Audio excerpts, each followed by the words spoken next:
Family has always been the foundation of Caputo's market in Delhi. What began as a small corner shop with Tony focused on cheese and celebrating his Italian heritage has grown into 3 markets, importing exceptional foods from all around the world. Olive oils, pasta, cheeses, cured meats, chocolate, and even small batch tinned seafood. Over 12 seasons of Taste Utah, it's common to hear a chef say, "Oh, we source that from Caputo's."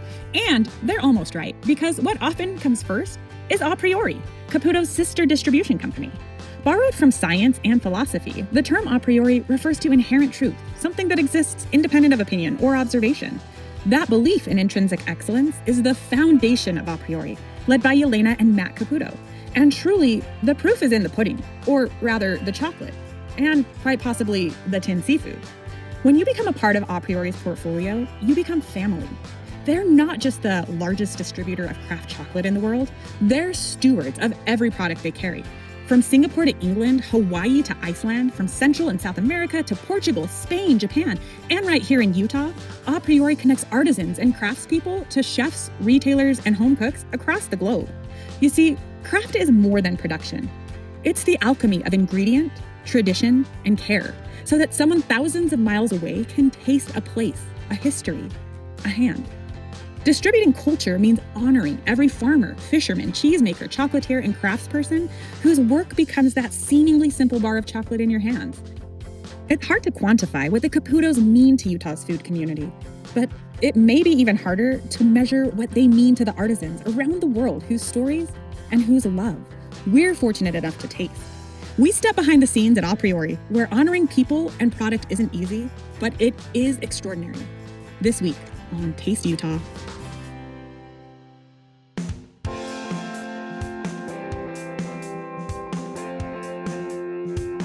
It seems like only yesterday we sat down for the very first time. It is our premiere season of Taste Utah and featured Caputo's.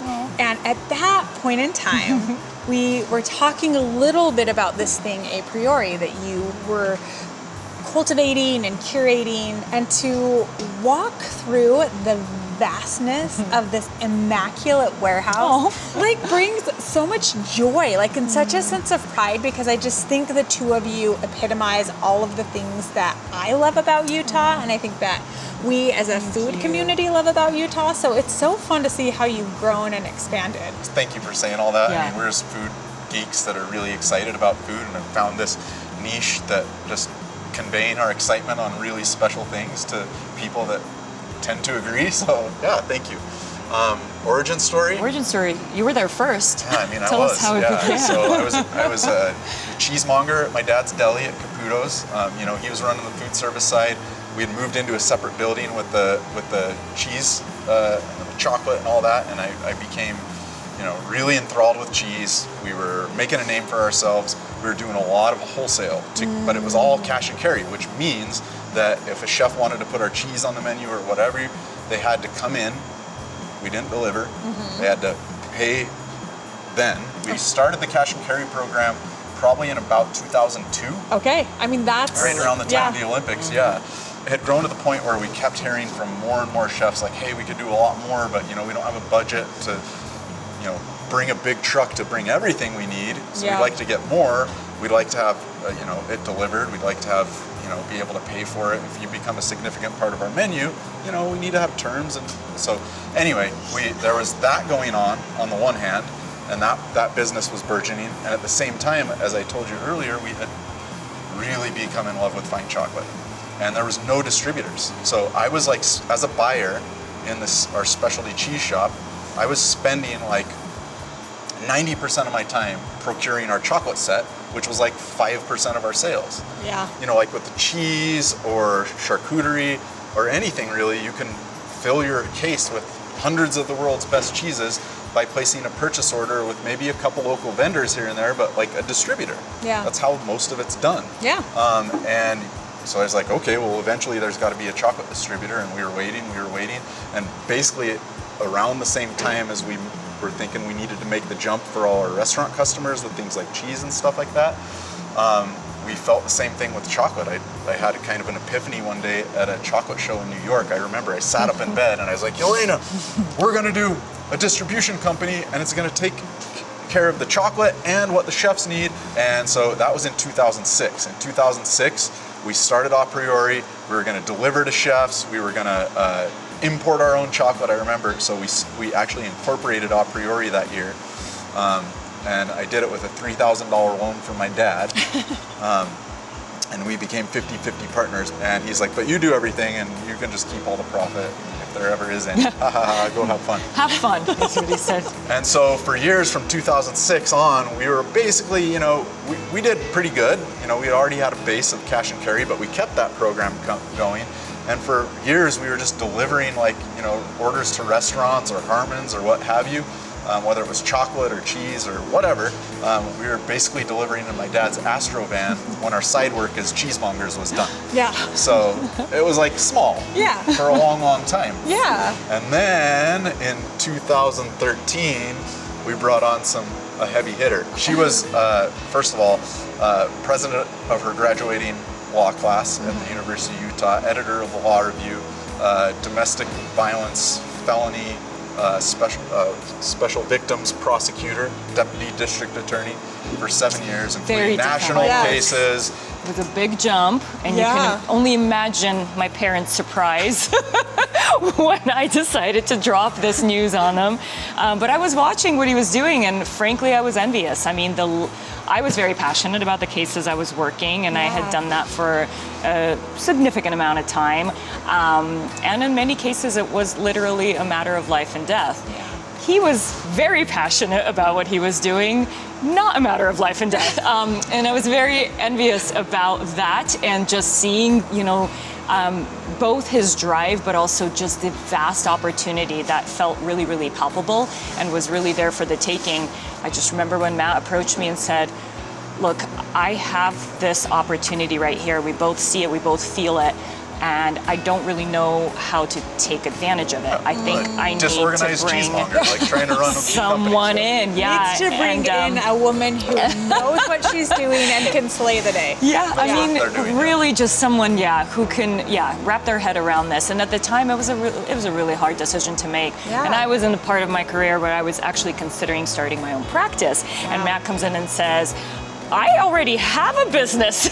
You don't have to start a new one. And so after a lot of soul searching and a lot of naysayers along the way. Especially because you work so hard to get to where we you are. are, and you have this level of success, and people wonder in their mind, like, you've accomplished this dream, and you've got this great marriage and all these things. Like, so risky. why would you want to risk something and give all of this up?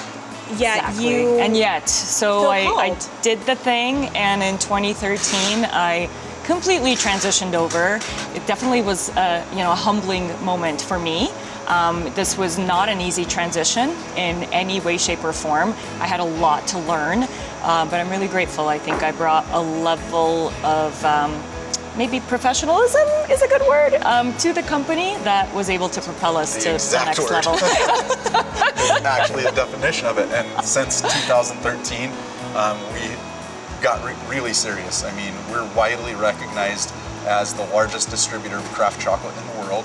You go to fairs, I mean, whether let's it's just take a moment let's just, pause to just acknowledge that. It's pretty cool. Well, I think most people in our community, they see Caputo's and they see the shops, and thankfully, appreciate them and love them. But no one knows what's happening behind the scenes. So thank you for helping us tell this story, because like Matt said, today we are, as crazy as it sounds, the largest craft chocolate distributor in the world. And we serve every single Whole Foods store nationwide. Every single one of them has many, many chocolates from this warehouse, and they're still like a very manageably small percentage of our business. We're super grateful for it, but it's not like if it went away, it would threaten us in any way, because we have a very solid backbone of over 3,000 wholesale accounts in all 50 states and all 13 Canadian provinces that avidly stock these artisan foods, because we never forgot about that, right? Like, it's not about growing. For us, it's not about how big can we go, how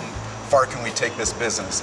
For us, it's about identifying what we as connoisseurs have determined are best in class, but also not just best for like who's the very, very best of the best. Yeah, that's part of it, but also like who can tell a story of their culture and their history of the place where they come from through their products. Yes. Someone that's able to tell a story about their sense of place, their culture, their history, through the lens of these fine foods. Because, you know, we're just food geeks and we want to work with really, really special, storied ingredients. Don't let the words tin seafood fool you. This isn't some dusty can hiding in the back of your pantry. The artisans behind these tins are serving recipes straight from their own kitchens, using fish that's never been frozen, preserved at peak freshness and exceptional olive oils, vibrant sauces, and time-honored seasonings. Some are even guided by an asador, a grill master who kisses each fish, with the flame of course, before it ever meets the tin. So let's just be clear. This ain't your grandma's sardines, my friends. Just like with chocolate, where we focus for the most part on bean-to-bar producers that are small artisans, we do the same thing in tinned seafood. So this brand, for example, Wayumar, up until very recently, their cannery was in their restaurant. What we focus on is something different, you know, someone that is really, really passionately dedicated to their craft, right? So every single piece of fish that he puts in here, he grills on the traditional Spanish brasa, so the charcoal grill. Yeah. So every single piece of fish, whether it's octopus, mussels, tuna, you name it, gets the kiss of the grill. Yeah. And he, like we, believe that through preservation, you can add value to the product. This is not the sardines, for example. They're not a replacement for fresh. Just like when you take a raw piece of meat, like leg of ham, for example, and through the curing process, turn it into prosciutto, you're adding value. Yeah. So he does that, and at the restaurant, he'll serve you half the dishes fresh fish from the catch and half the dishes from the can, and they won't tell you. And they say, guess which is which, and almost no one can. Bitters are another category that we distribute that is a key ingredient in cocktails, but also really good on their own. Yes. In fact, one of the things I want you to try right now is the Decade Orange Bitters. This is from Andrea at Bitters Lab here in Utah. Okay. And this, they're celebrating their 10 years of being in business. Okay. And for each year of being in business, they utilize a different type of orange. So there are 10 different varieties of orange peel that go into creating these aromatic bitters. That's so and awesome. Of course you can use them in cocktails, but one of the things I love is just a few dashes in soda water. Yes. And you have a non-alcoholic, Spritzer. beautiful, I love it. basically like a gourmet Cheers. LaCroix, right? Yeah. I love it with absolutely no natural flavor. Exactly. It's so simple. And when you go into Caputo's downtown, I mean, you have like a whole wall that's dedicated to bitters, which is so fabulous. And as you said, like, yeah, you can play around with them with alcohol and make some craft cocktails, and that's always fun. Great, yeah.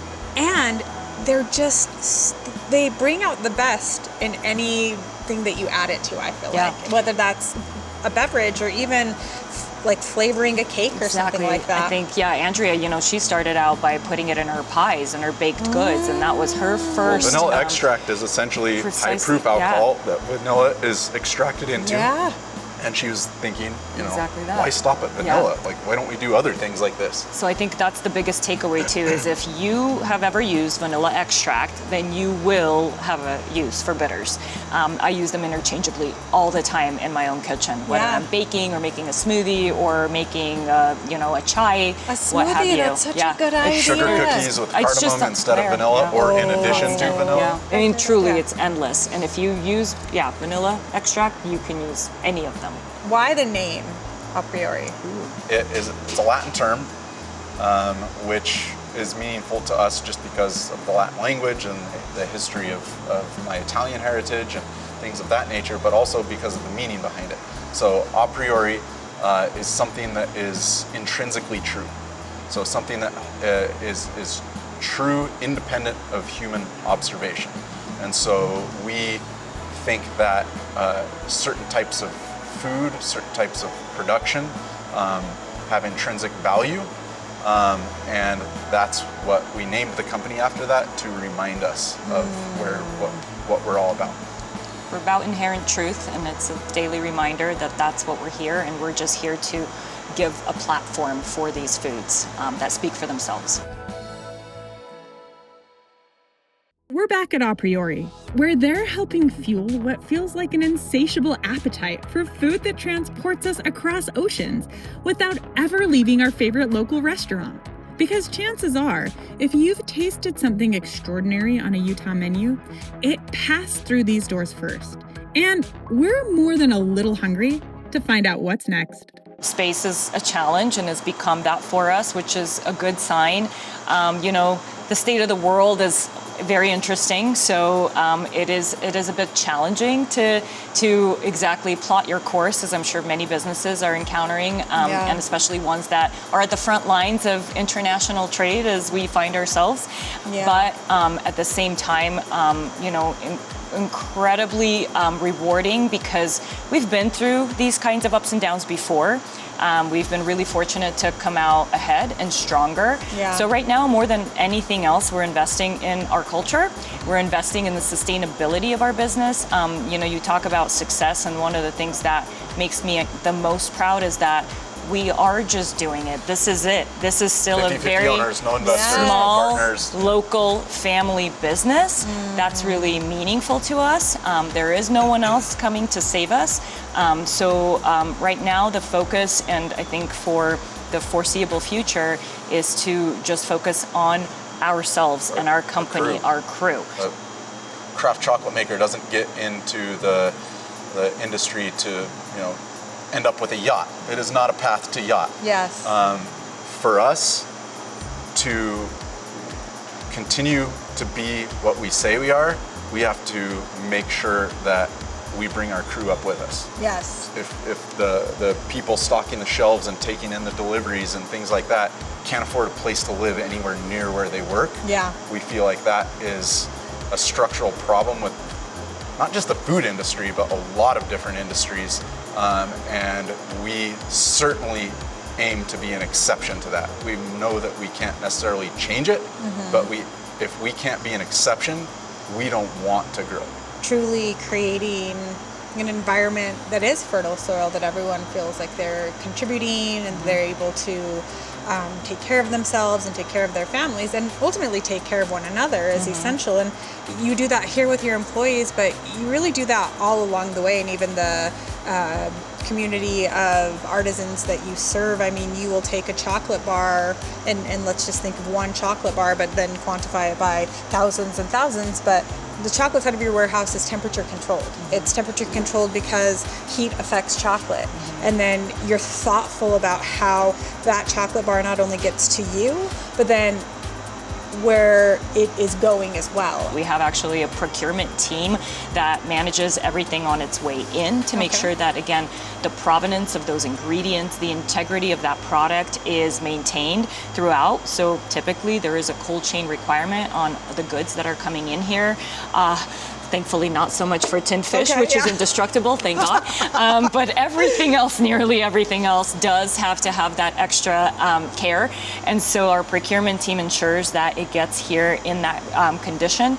And then, as you mentioned, and you've experienced yourselves, we make sure that we preserve the cold chain and keep it stable. Another fun fact is it's actually really bad for product like chocolate to have heat and cold spikes, so temperature fluctuation is actually really bad. So this is something that a lot of people might not know about. For example, when they bring it from a hot farmer's market and then stick it in their fridge because they think that cold is good for chocolate, but that fluctuation is actually going to destroy your chocolate at a much faster. Exactly. It's that composition. You heard it here first. Molecules. I love it. Yay, fun fact. But so we manage that actually quite carefully. There are even times when we have to stage something before we put it into refrigeration. And to speak about our eco-conscious, packaging, which has really been important to us. We have eliminated all plastic from our packaging. We are using instead of styrofoam, instead of foil wrapping, all of A Priori's shipments are now leaving in a biodegradable insulated package, which is really cool. It's made out of cotton fibers of all things, and this biodegrades like in garden beds and at home, so does not require a facility, which is really neat. And so we've been using them, and it works just as well. And we've tested it, and again, we've been doing this since the year 2006. Yeah. So we've learned a few tricks along the way. Yeah. But even the tape on the box, no plastic. And we transitioned to paper tape. So we're being mindful about all of those steps. And thanks for calling it out, because we just kind of do it. I feel like we should open one of these seafoods just so the people can see what they are and watch us eat it, so that they can see that this ain't your grandma's sardines. So this is Portugal's smallest cannery, called Che Misterios. This brand that they make they call it ABC Plus. Okay. And this is their truta caril, or trout and curry. Oh, beautiful. It's so sweet. Set that there. The machine that does this, you put one in, you close it, it wraps around, does one at a time. One can at a time. I mean, this is what you're tasting. You know, this is why it's so special. Oh my gosh. So all the seafood that they use for this and another line they call José Gourmet is never out of the water more than 24 hours before it hits this can. Oh yeah. Oh yeah, babe. Oh yeah. You and Matt have made it possible for not only us to taste it, but for that really special handoff of Utah-grown company and people to then allow other people to taste at such a level. I mean, to me, like, that's the epitome of tasting Utah, because it's tasting y'all's heart and soul. And just cheers and thank you. And I'm salivating. I can't wait. I know. I was watching all of you. There you go. Cheers. Cheers.